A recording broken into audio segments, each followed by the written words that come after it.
Өглөөний мэнд Хүмүүнлэгийн ухааны их сургуулийн хамт олонний игнэнд нэгдэж оюутан залууст эрдэм мэдлэгийг түгээх их үлсэд түүчилэн яваа манай багш нарын нэг сэтгэл судлалын багш Инх Түшиг.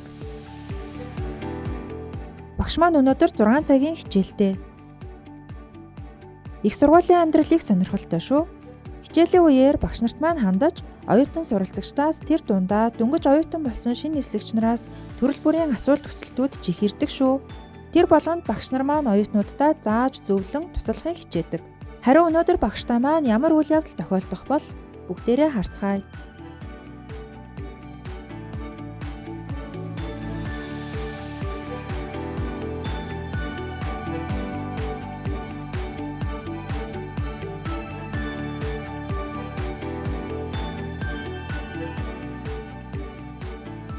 За тэр ингээд л манай нэг оюутанд багшийн тусламж хэрэгтэй боллоо. Бодвол оюутан маань дөнгөжл их сургуулийн амьдралд хөл тавьж байгаа бололтой. За тэгэхээр манай сургуулийн хувьд угаасаа багш болгон оюутнуудыг чиглүүлдэг тийм үүрэгтэй байгаа. Тэгэхээр чам ч гэсэн өнөөдөр бас 10 минут хугацаа болгоод сургуулиудад товчхон хэлцүүлээд байгаа. Сургуулийнхаа орчин тойронтой сайтар танилцаад авч бас чухал шүү. Харин оюутан маань багшаасаа асуугаад амжлаа. Сэргэлэн байна. Мэдээж багштайгаа явбал илүү ихийг мэдэж авнаа л гэсэн үг, тийм ээ? За манай хоёр гадаад талын номын санд ороод ирлээ. Энэ номын сан маань 1979 онд анх байгуулагдаж байсан 41 жилийн түүхтэй хамгийн ууган номын сан. Манай үе үеийн төгсөгч нарт их танил харагдаж байгаа байхаа. Хэл шинжилгээний чиглэлийн хэрэгцээтэй бүхий л материалаа эндээс олох боломжтой шүү. Энд бас манай нийгмийн ухааны номын сан харагдаж байна. Энэ номын санд маань магистрант, докторант оюутнуудад судалгаа шинжилгээний ажлаа хийхэд зориулан тохижуулсан орчны дуу чимээ тусгаарлалтай уншлагын танхим ажилладаг.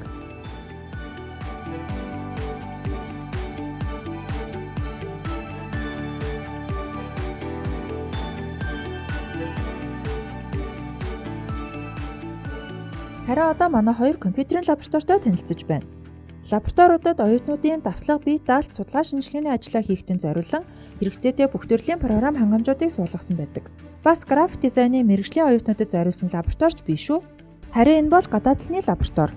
Бүх төрлийн гадаад хэлнээс их хэл рүү шууд синхрон орчуулгахыг, сонсох ярих чадварыг сайжруулах, олон улсын хуралд илтгэл тавих дадлага хичээлүүд ордог. Бас нэгэн тусгаалan тохижуулсан мэргэжлийн лаборатори байдаг нь электроникийн лаборатори. Харин энэ танхимд оюутны эрдэм шинжилгээний хурлууд болон зочин багш нарын илтгэл хэлэлцүүлгүүд явагддаг.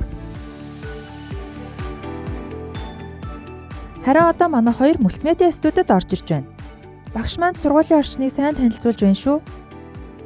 Студийг телестудийн зориулалтаар бүрэн тохижуулсан сэтгүүл зүйн мэргэжлийн оюутнуудад зураг авах, монтаж хийх, реклам сурталчилгаа хийх гээд бүх төрлийн дадлага хичээлүүдийг ордог. Хүнд эрдэм мэдлэгээс гадна эрүүл бие бэлдэрч бас чухал шүү. Сургуулийн спорт зал нь 250-аас 300 хүний судалтай бүх төрлийн спортын уралдаан тэмцээнүүд явагддаг. Мөн бид оюутнуудыг бие бэлтрээ хөгжүүлэх, төрөл бүрийн хүчний дасгал хийхэд зориулан спортын хэрэгслүүдээр нэмж тохижуулсан. За ингээд манай хоёрын сургуультай танилцсан аялал өндөрлөг бололтой. Сургуулигаа сайхан танилцлаа. Цаг гаргасан баярлалаа багш. Амжилт хүсье. Ингээд багштай ажлын их амжилт, харин оюутандаа сурлагын өндөр амжилтыг хүсье. Бүтээлч оюун ухаан таны ирээдүйн амжилт.